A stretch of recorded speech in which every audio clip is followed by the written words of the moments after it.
எல்லோருக்கும் வணக்கம். எல்லோருக்கும் வணக்கம். ஒரு வாரமாக உங்கள் கூட வந்து பகிர்ந்துக்கணும், உங்களுக்கு எல்லாருக்கும் வந்து நன்றி சொல்லணும் அப்படின்னு சொல்லிட்டு நானும் எதிர்பார்த்துருந்தேன். நேரமே கிடைக்கல, உங்களுக்கே தெரியும். அதுக்குள்ளே என் பர்த்டே வந்துச்சு. ஆமாம், அந்த வீடியோவும் பார்த்துருப்பீங்க. அன்றைக்கே சொல்லலாம் தான் நினச்சேன். சந்தோஷமான விஷயத்தோடு இந்த சந்தோஷத்தையும் உங்கள் கூட பகிர்ந்துக்கலாம்னு நினச்சேன். அது அப்படியே எல்லோரும் பேசிகிட்டே போகும்போது அது அப்படியே வேறு மாதிரி போயிடுச்சு, சொல்ல முடியல. ரொம்ப ரொம்ப சந்தோஷங்க எல்லாருக்கும். பிரியா என்னைக்கு வந்து கன்சீவ் ஆகிருக்குன்னு சொல்லிட்டு நாங்கள் அறிவித்தோம். அன்னிலேருந்து எல்லாருமே வந்து, அதாவது 100ல் ஒருத்தர் மட்டும்தான் பொண்ணு குழந்தைன்னு சொல்லியிருப்பாங்க. நம்ம வந்து ஆண் குழந்தை பெண் குழந்தை பிரித்து பேசலை. ஆனால் அது எப்படி கண்டுபிடிக்கிறாங்க, அது எப்படின்னே தெரியலங்க. மூக்கு ஒருத்தர், மூஞ்சி ஒருத்தர், வயிறு ஒருத்தர், இப்படி மாறி மாறி எப்படியாவது ஒரு டிப்ஸ் மாதிரி கண்டுபிடிச்சி பையன்தான் அந்த முருகர் தான் பிறப்பாருன்னு சொல்லி எல்லோரும், அதாவது அந்த காலத்துலேருந்து பழமொழி சொல்லுவாங்க, கூட்டு பிரார்த்தனைன்றது வந்து ரொம்ப ரொம்ப சக்தி வாய்ந்தது அப்படின்னு சொல்லுவாங்க. அது உண்மையாக அதுதாங்க. 100 பேர் 1000 பேர் சொல்லும் போது அது உண்மையாக பலிக்குன்னுவாங்க. அதே மாதிரி தான் வந்து பிரியாவுக்கும் பலிச்சுது. அழகாக ஒரு முருகர், குட்டி முருகர் வந்து பிறந்துட்டார். ரொம்ப ரொம்ப சந்தோஷம். அதே மாதிரி நிறைய பேர் அவங்கவுங்க கடவுள் வந்து நிறைய வேண்டிக்கிட்டீங்க. நல்லா குழந்தை நல்லா டெலிவரி ஆகும், குழந்தை அம்மாவும் நல்லா பிறப்பாங்க, நல்லா இருக்கும், இப்படி நிறைய விஷயம் வந்து நீங்கள் ஒவ்வொரு வீடியோலையுமே வந்து வேண்டுதலோடவே ஒரு சந்தோஷத்தோடவே பகிர்ந்துக்கிட்டீங்க. எனக்கு அதெல்லாம் நினைக்கும் போது இவ்வளோ சொந்தங்கள் நமக்கு இந்த யூடியூப் மூலிமா இருக்கிறாங்களா, இவ்வளோ அக்கறையாகவும் பாசத்தோடு பழகிறவங்க இருக்காங்களான்னு நினைக்கும் போது ரொம்ப ரொம்ப சந்தோஷம். ஏன்னா நம்ம தெரிஞ்ச விஷயத்தையே சில பேருங்களே வந்து இந்த அளவுக்கு சந்தோஷப்படுவாங்கன்னே நம்மளால தெரியாது. நிறையா விஷயங்கள் இருக்கும்போது அப்படி கண்ணுக்கு தெரியாமல் நீங்கள் எங்களை யூடியூப்பில் பார்க்குறீங்க, ஆனால் நீங்கள் யார், எந்த ஊரில் இருக்கிறீங்க, எங்கே இருக்குன்னு எங்களுக்கு தெரியாது. வெறும் இந்த எழுத்து மூலிமா கமெண்ட் பண்ணும்போது ஒரு அக்கறையாகவும் பாசத்தோடவும் சந்தோஷத்தோடு பண்ணும்போது ரொம்ப ரொம்ப சந்தோஷங்க. இதெல்லாம் வந்து உங்களுக்கு எத்தனை முறை நன்றி சொன்னாலும் அதுக்கு வந்து ஈடே ஆகாது.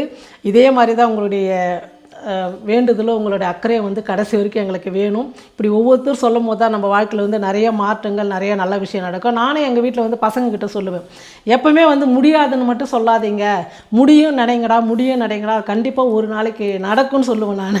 அதே மாதிரி தான் உங்களுடைய வார்த்தைகள் வந்து கண்டிப்பாக பலிச்சுது. ரொம்ப ரொம்ப சந்தோஷம். நிறைய பேர் பண்ணாங்கம்மா, பிரியாவுக்காகவும் குழந்தைக்காகவுமே நாங்கள் கோயிலுக்கு வந்திருக்கோம், அவங்களுக்காகவே நாங்கள் கோயிலுக்கு வந்தோம். இப்போ நேற்று கூட பாருங்கள், ஓமலூர் பக்கத்தில் ஒரு முருகர் கோயில், நான் வீடியோலாம் போட்டிருப்பேன். அந்த கோயிலுக்கு போயிட்டு நான் வேண்டிக்கிட்டேன், பிரியா குழந்தைய நல்ல மாதிரியாக இருக்கணும், நல்லா இருக்கணும்னு சொல்லிட்டு. இப்போ நேற்று வீடியோவில் அதே மாதிரி தான் நீங்கள் நிறைய பேர் வேண்டிக்கிட்டீங்க. ஒவ்வொரு கோயிலுக்கு போனால் செஞ்சு வேண்டிக்கிட்டேன்னு எல்லோருக்குமே 1000 முறை சொன்னாலும் ரொம்ப ரொம்ப நன்றிங்க.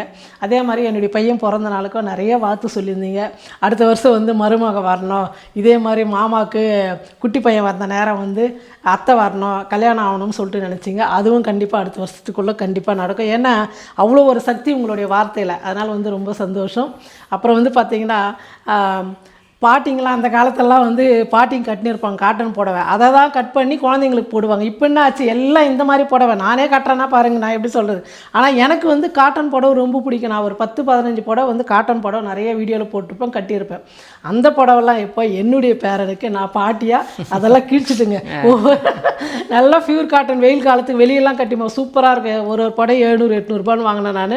இப்போ என் பேரனுக்கு அதை சந்தோஷமாக இன்னும் 4 புடவை கூட கிழிச்சி கொடு, எடுத்துக்க நான் ஃப்ரீயாக்கேன். அப்பா கட் பண்ணி அதை அழகாக பாருங்கள் எப்படி பண்ணி வச்சுருக்கிறாரு. இந்த புடவை வந்து வீடியோவில் பார்த்துருப்பீங்க. குழந்தைக்கு வந்து நூலெல்லாம் இருந்ததுன்னா மடித்து போடும் இல்லையா கீழே, அப்போ இந்த சைட்லலாம் நூல் இருந்தால் அது மாட்டிக்குது கையில். அதனால் அப்பா உட்காந்து இன்னும் ஒரு 10 துணி இருக்குது மிஷினில் வச்சு தச்சுட்டு, மிஷினில் இந்த ஓரெல்லாம் சுற்றி தச்சுட்டு. சூப்பர்மா. இது ஒரு பிரச்சனையாக இருந்தது, நூலாக வந்துட்டு அவன் கையில் காலெல்லாம் மாட்டிட்டு. நம்ம பாத்ரூம் போகிறதுக்கும் நூலில் தான் கட்டுறோம். நூல் இந்த மாதிரி புடவை இதே மாதிரி 4ஆக மடித்து நம்ம கீழே போடும்போது குழந்தைக்கு ஹீட் ஆகாது. நல்ல இது காட்டன், இது வந்து பாலிஸ்டோ இந்த மாதிரி வந்து மிக்சிங் கிடையாது. இந்த மாதிரி வந்து நம்ம புடவை பேரனுக்கு போட்டு படுக்க வைக்கிறேன்னு போது எவ்வளோ ஒரு சந்தோஷம். அந்த மாதிரி நான் 3 புடவை கட் பண்ணிட்டேங்க. இப்போ இன்னொரு புடவை எடுத்து வச்சுருக்கிறேன். சரி, இதுவே நிறையா இருக்குது, இது வந்து கீழே கட்டுறதுக்காக இதே மாதிரி பெருசாக. ஆனால் ஒரு நாளைக்கு வந்து ஒரு 10 முறையாவது யூரின் போயிடுறான், பாத்ரூம் போயிடுறான். நிறையா வந்து அந்த மாதிரி துணி தேவைப்படுது. நம்ம வந்து இந்த கட்டுறதெல்லாம் வந்து வெளியே போனால் மட்டும் கட்டிக்கலாம், வீட்லேயும் கட்டி குழந்தை காற்று போக ரொம்ப இதுவாக இருக்குது. நீங்களும் நிறைய பேர் சொல்லியிருந்தீங்க துணியில் கட்டுங்கம்மா அப்படின்ட்டு. அதே மாதிரி தான் இந்த புடவை, எல்லா புடவையும் இது மாதிரி 3 புடவையும் கட் பண்ணி ஓரெல்லாம் அடித்து அப்பா சூப்பராக வச்சுட்டார் நல்லா கீழே போடுறதுக்கு. அதே மாதிரி எனக்கும் அப்பாவுக்கும் காலையிலான நைட்லேருந்து, அதாவது சாயங்காலம் 5 மணிக்கு மேலே நம்ம துணியெல்லாம் துவைச்சி வெளியே காய வைக்கக்கூடாது. குழந்தை துணியெல்லாம் பச்சை பறக்குன்னு சொல்லுவாங்க. அதனால் நாங்கள் என்ன பண்ணுவோம், இன்றைக்கி காலையில் துவைச்சிடுவோம். காலையிலேருந்து அடுத்த நாள் காலையில் வரைக்கும் எல்லா துணி வச்சு காலையிலே போயிடுவோம். 7 மணிக்கெல்லாம் மேலே போயிட்டு துவைச்சி நல்லா கொஞ்சம் நேரம் வெயிலில் காஞ்ச உடனே அதுக்கப்புறம் நல்லா காஞ்சது உள்ளே எடுத்து போட்டுருவோம். ரொம்ப வெயிலையும் காயக்கூடாது. நிறைய பேருக்கு தெரியும் விஷயம், துணியை வந்து முறுக்கக்கூடாது. குழந்தைங்க வந்து நல்லா அந்த காலத்தை நம்மள மாதிரி இருக்கிறது தெரியும். இப்போ இருக்கிறவங்க என் பையனே சொன்னான், இப்போது குழந்தை பாரு எப்படி முறுக்குது, அப்பாவுக்கு ஃபஸ்ட் டைம் தெரியாமல் துணி வந்து இப்படி நம்ம துணி முறுக்கும் அந்த மாதிரி முறுகிட்டார். உன்னால தான் என் பேரை முருகிறான் பாரு என்னத்துக்கு. என்னம்மா இதெல்லாம் புதுசாக இருக்கலாம், இதெல்லாம் உண்மைங்க. உங்களுக்கு நீங்கள் நிறைய விஷயம் நான் சொல்லி நீங்களும் கமெண்ட்டில் சொல்லியிருக்கேன். ஆமாம் இதெல்லாம் உண்மை தம்பி அப்படின்னு ஒரு கமெண்ட்டில் கூட பையனுக்கு சொன்னீங்க. துணி வந்து எப்பயுமே முறுக்கக்கூடாது, குழந்தை துணியை அப்படியே அலசி போட்டால் கொஞ்சம் நேரத்தில் தண்ணி ஒழி விட ஒதிட்டு காய வச்சிடணும். அந்த மாதிரி தான் பண்ணால் தெரியாதவங்களுக்கும் நான் சொல்கிறேன். இந்த மாதிரி சில விஷயம்லாம் நம்ம அந்த குழந்தைங்கிட்ட வந்து ஃபாலோ பண்ணணும். இது இப்படி தாங்க ஓடி நிற்குது. இந்த ஒரு வாரமாக வந்து காலையில் துவைக்கிறது, டிஃபனு, சாப்பாடு செய்யறதாங்க. பாருங்கள், அப்பா சமைச்சி முடித்து எல்லாம் சாப்பிட்டு முடித்தோம். அப்படியே போயிடுவார். அப்பா நீங்கள் ரெஸ்ட் எடுங்க, நீங்கள் என்ன ஒன்றா பண்ணுங்கள், நான் போயிட்டு என் வேலையை பார்க்குறேன்னு சொல்லிட்டு கிச்சன் க்ளீனிங் வேலை போயிடுவார். இப்போ அடுத்தது வந்து ஒரு ஸ்டாண்டு ஒன்று அங்கே ஊரில் இருந்தது, அதை எடுத்துகிட்டு வந்தேன். ஏன்னா துணி வைக்க இடம் பத்தலை.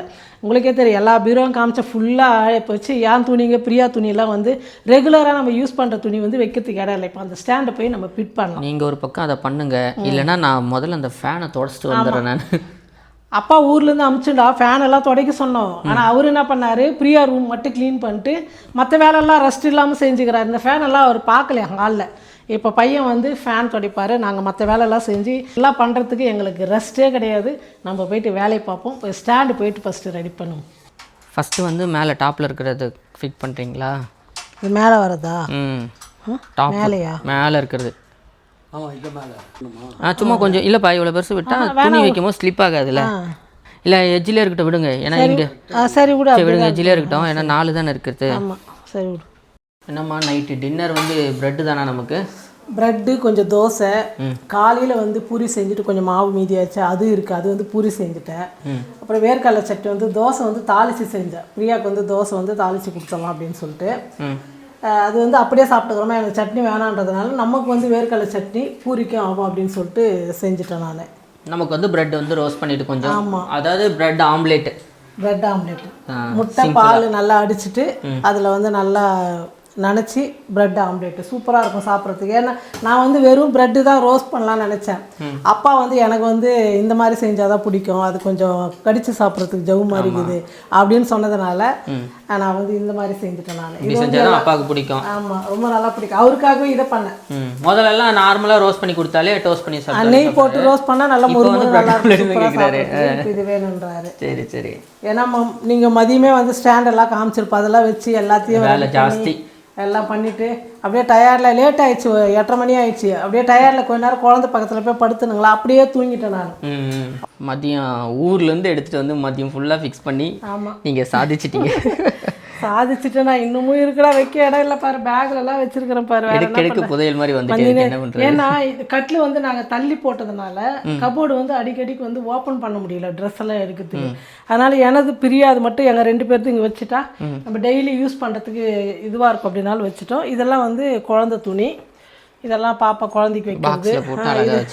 ஆமாம், இதெல்லாம் வந்து தேவைப்படும் இல்லையா அப்பப்போன்னு சொல்லிட்டு இது ஸ்டாண்டில் தனியாக வச்சுட்டோம். அப்பா என்ன பண்ணாருன்னா கொசுவெல்லாம் உள்ளே போகுன்றதுனால ஸ்க்ரீன் போட போகிறாராம்.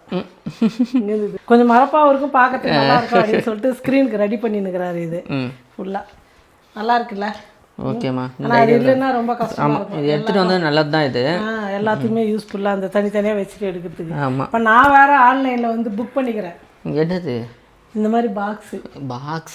10 பாக்ஸ் அது வந்துச்சுன்னா இது எடுத்துருவேன். அது வந்து ஜிப்பு மாடல். சரி, ஓகே. அது போட்டால் குழந்தைக்கு தனியாக நல்லா இருக்குன்றதுனால அப்போ வந்து இதை எடுத்துருவேன் நான். சரி, பரவாயில்ல பரவாயில்ல. பிரியா கிட்ட சொல்லி பண்ணீங்களா? ஆமாம், பார்த்தேன் நான், நல்லா இருந்தது, சரின்னு பண்ண சொன்னேன் நான். சரி, ஓகேம்மா. இதில் வந்து இப்போ இதெல்லாம் எடுத்து நாளைக்கு வச்சுக்கலாம். ரொம்ப டயர்டாகிடுச்சு, நிறைய வேலை காலையிலேருந்து. கொஞ்சம் வெளியே வேறு போக வேண்டியது இருந்தாங்களா, ஒரு 2-3 மணி நேரம்.